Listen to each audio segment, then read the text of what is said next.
Good morning.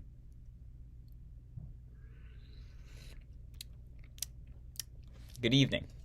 Good afternoon, and remember, context is everything. Media Network. Founder and CEO John Michael is reading a textbook, cover to cover. Here we are, page 818, nearing the end. Page 818 in a section entitled Changing Patterns of Life. And now this is changing patterns of life with regard to post-World War II era. This is the modern era, 1945 to 2001, because that's in the book. It was copywritten. Let's just start. How about that? Section 3, Chapter 32, Changing Patterns of Life. Setting the scene. My village is changing, observed Indian writer Prafulla Mohanty. A road was built there in 1960s to carry iron ore from a nearby mine to a port city some 40 miles away. Since then, Mohanty said, nylon, stainless steel, plastic, and fizzy drinks have reached the village. New products and technologies are changing villages around the world. At the same time, millions of villagers have migrated to cities, and that has further transformed the lives of people in the developing world. New heading.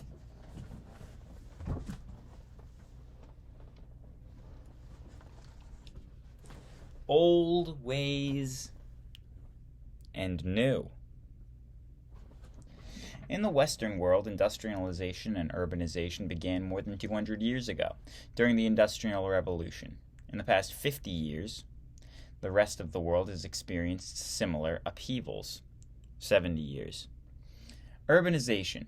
Since 1945, people in the developing world have flocked to cities to find jobs and escape rural poverty. Cities offer not only economic opportunities, but also attractions such as stores, concerts, sports, and homeless enclaves. With no money and few jobs, some newcomers settle in shanty towns. These slums on the outskirts of cities are as crowded and dangerous as European cities in the 1800s. They lack basic services such as paving, running water, and sewage. Drugs and crime are ever-present threats. Today, millions of people struggle to survive in these conditions. In the cities, the extended family of rural villages is giving a way to the nuclear family. As urban children go to school and learn how to read, they often reject their parents' ways. Without the support of village and extended family, older beliefs and values are undermined by such urban values as material wealth, education, and job status.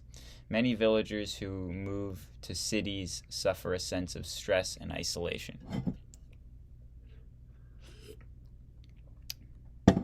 Westernization. In cities, people frequently adopt Western fashions and ideas. During the age of imperialism, Westerners taught that their civilization was superior. After independence, many people in emerging nations felt that way to modernize as follow. What? Even after independence, many people in emerging nations felt that the way to modernize was to follow Western models.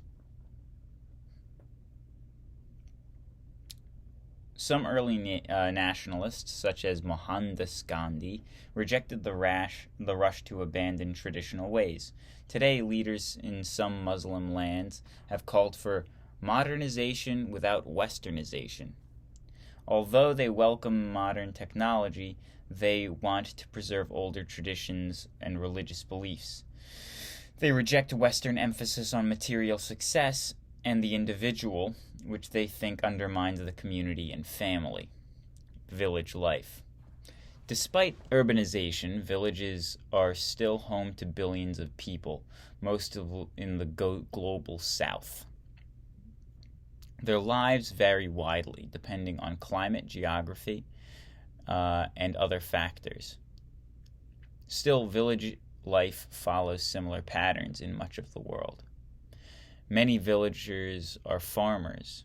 Their workday begins at sunrise. Women wash clothes in local streams. Young and old labor in field and workshop. Villagers exchange news in tiny shops in the village centers and celebrate centuries-old religious festivals. Westernization and technology are transforming villages.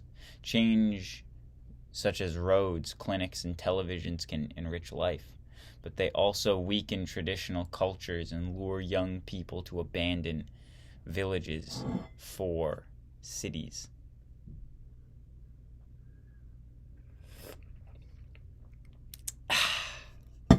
That's good Java. Religious influences. The major world religions and other offshoots still shape modern societies. In recent times, religious revivals have swept many regions. Christian, Muslim, Jewish, Buddhist, and Hindu reformers often offer their own solutions to modern problems. Some of these reformers have been called fundamentalists.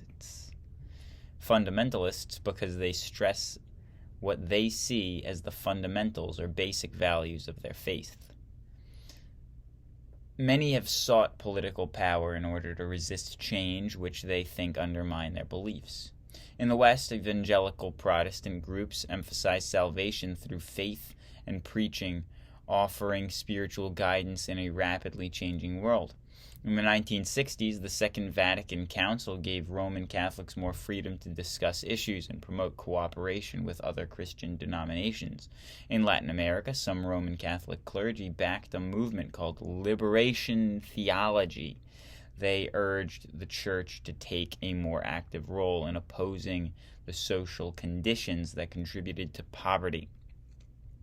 Conservative Catholic forces often oppose such political activities as what?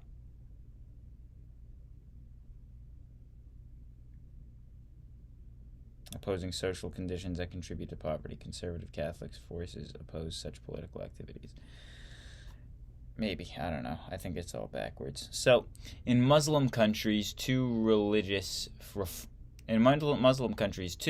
religious reformers have called for social improvements. Some Muslim leaders rejected westernization and secured secular goals.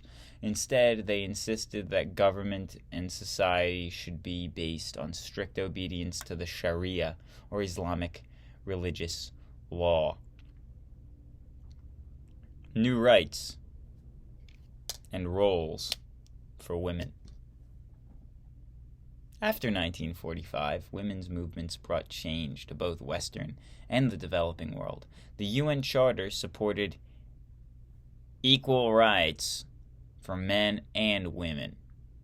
By 1950, women had won the right to vote in most of European nations, as well as Japan, China, Brazil, and other countries. In most African nations, both women and men won the vote at independence. A small but growing number of women won elected office. Women headed democratic governments in Britain, Israel, India, Pakistan, the Philippines, and other countries. Still, a report to the UN noted that while women represent half of the world's people, they perform nearly 2/3 of all the working hours, receiving only 1/10 of the world's income, and own less than 1% of the world's property. The West. In the industrial world, this is in 2001, so I don't know if those numbers are accurate still. I'm just reading the book. The West.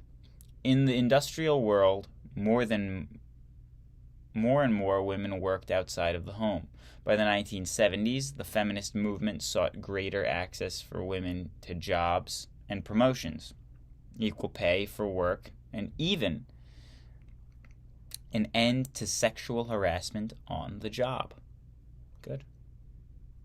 Women advanced into high-profile jobs as business owners and executives, astronauts, scientists, and technicians. Why is Toy Story on this page? I'm literally looking at Buzz Lightyear on this page. New roles for women raised difficult social issues. Working women had to balance jobs with children, child rearing, and household work. Some critics claimed that growing number of women in the workforce was partly responsible for raising divorce rates and the decline of family life. Others responded that many families require two incomes. I'd say that both sides have a reasonable argument. The developing world. In emerging nations, women worked actively in nationalist struggles. 2 constitutions spelled out equality for women, at least on paper. Although women still had less education than men, the gap narrowed. Women from the middle and elite classes entered the workforce in still growing numbers. Their skills contributed to their nation's wealth. Still, women often shoulder a heavy burden of work in and out of the home. In rural areas, especially in Africa, women traditionally do much of the farm work along with household tasks. In recent times, men have gone to cities to find work, leaving women with added responsibilities. In other regions, such as Southeast Asia, it is often young women who leave home to work, helping to support the family to pay for education of their brothers. In many places, religious and cultural traditions confine women to the home or segregate men and women in the workplace. In many places, religious and cultural traditions confine women to the home or segregate men and women in the workplace. Science and technology. Remember, there's Buzz Lightyear. I'm looking right at him on this page. This is probably where they get into the science and technology here. Since 1945, technology has transformed human life and thought. Instant communication via satellites has shrunk the globe. New forms of energy, especially nuclear power, have been added to the steam power, electricity, and gasoline energy of the first industrial age. The computer revolution. The computer has brought an information revolution. The first electronic computer was built in 1940s, and they were huge, slow machines. Later, the computer was miniaturized, thanks to inventions such as the silicon chip. By 2000, a huge computer network linked individuals and governments and businesses around the world. Computerized robots operated in factories, and computers appeared in more and more homes and schools. E-commerce, or buying and selling on the internet, contributed to the economic growth and vitality of nations. At the same time, however, access to computers widened the gap between the global north and the global south. Medical breakthroughs.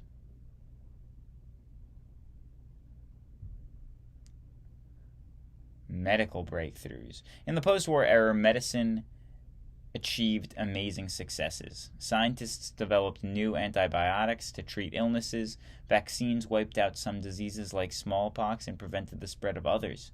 By 2000, however, new challenges arose with the spread of a deadly disease such as Ebola and AIDS.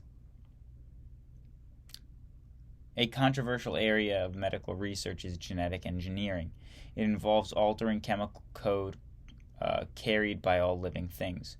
Genetic research has produced important drug therapies and new strains of fruits and vegetables. In 1997, scientists in Scotland cloned a sheep named Dolly from adult cells. Genetic engineering has raised ethical issues about how far science should go to create and change life. The space age. In 1957, the space age started when the Soviet Union launched Sputnik, the first artificial satellite into orbit. Sputnik set off frantic space race between the superpowers. In 1969, the United States landed the first man on the moon. Both superpowers explored the military uses of space and sent spy satellites to orbit the Earth. Since the Cold War, the United States and Russia have cooperated in joint space ventures. Computers and arts. And this is brief.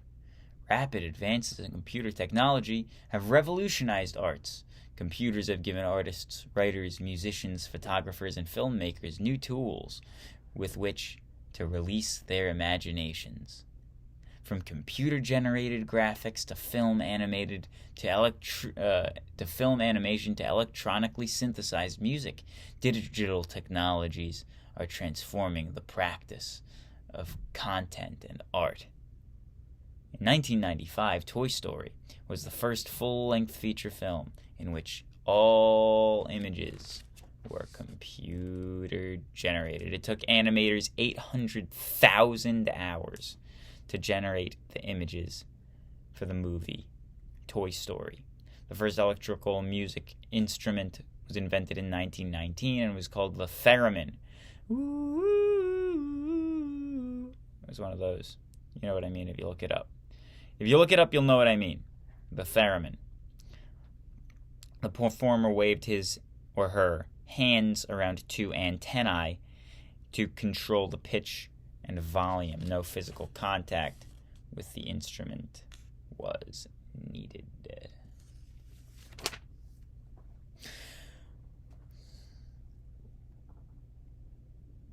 Okay.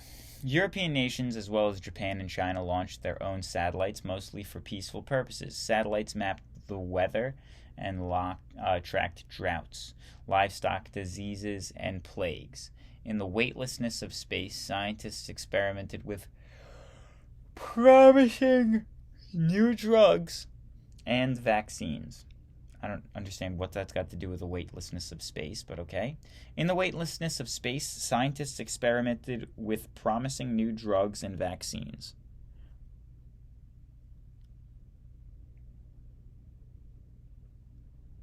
What does the weightlessness of space have anything to do with it? I don't know. I'm asking. Please, textbook, don't say something like that and expect me to know what you mean. That doesn't mean anything. Explain it more. But that's the last sentence in the section, so we'll have to be left on the cliffhanger of in the weightlessness of space, scientists experimented with promising new drugs and vaccines, and just have to take for granted that that is something I should understand and makes sense. Maybe it does, but I sure would like an explanation, you know? An explanation would be great. In the Green Revolution, scientists applied new technology to increasing food production in the world's growing population. During the 1960s, they touched off the Green Revolution, developing new kinds of rice and other grains that yielded more food per acre than older strains. In India and Indonesia and elsewhere, the Green Revolution doubled food output. Now, Green Revolution means something different in 2001 than it does today. I'll tell you that. They're talking about genetically modifying foods as the Green Revolution in 2001. That is definitely not the way that the Green Revolution would be defined in 2023. The Green Revolution had limits, however. It succeeded only in areas with regular moisture. Also, it required chemical fertilizers and pesticides, as well as irrigation systems, which only wealthy farmers could afford. Unable to compete with larger, more efficient agricultural enterprises, many poor peasants were forced off their small farms. Green Revolution. That definition changed.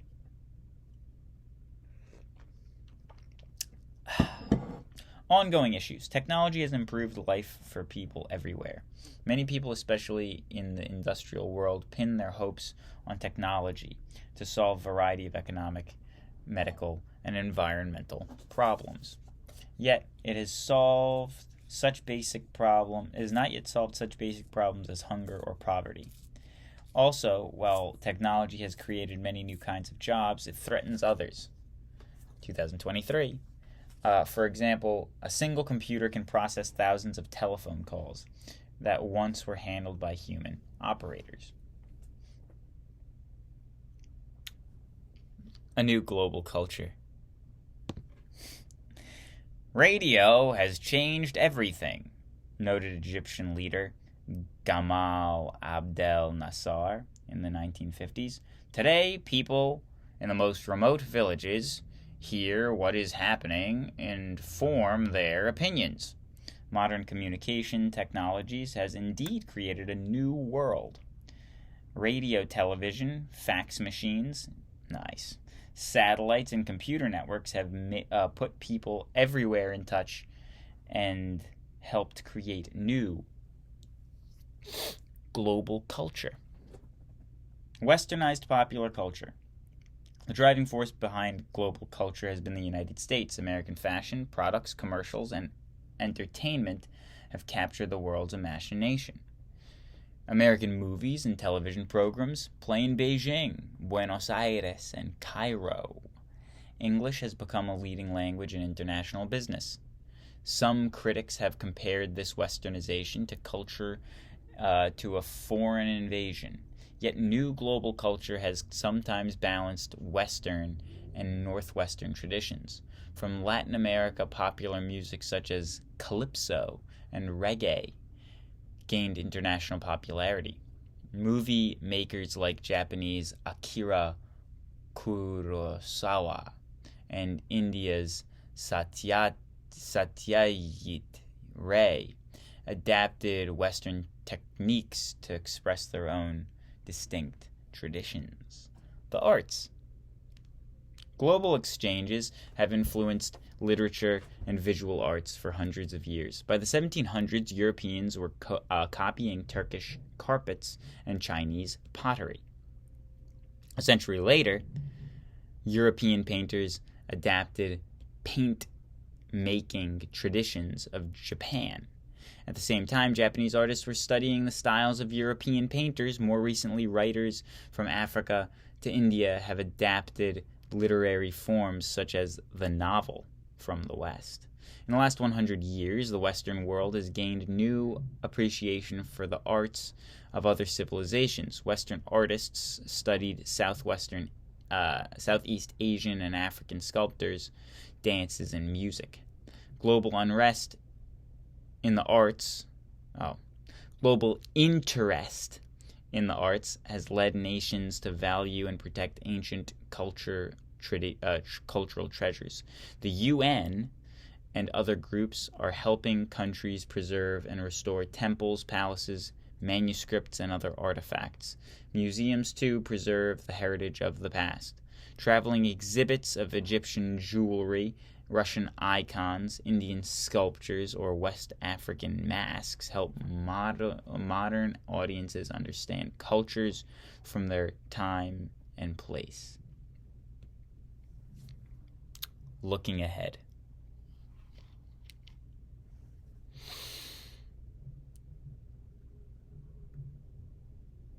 Looking ahead. The recent past presents special problems for students of history. We can see the immediate result of recent events, but cannot know their long-term impact. Many recent trends and issues emerged long before 1945 and will continue for decades. At the same time, new issues and new conflicts will almost certainly take shape. In the next 5 chapters, the last 5 chapters, we will see how many of the trends, issues discussed in this chapter have affected different regions of the world. As you read, notice the impact of 2 contradictory trends. Nationalism, along with ethnic politics, is on the rise. Yet global interdependence has become an inescapable fact of life. Across the world, people must reconcile local and global interests. Thank you. Good day. Good evening. Good morning.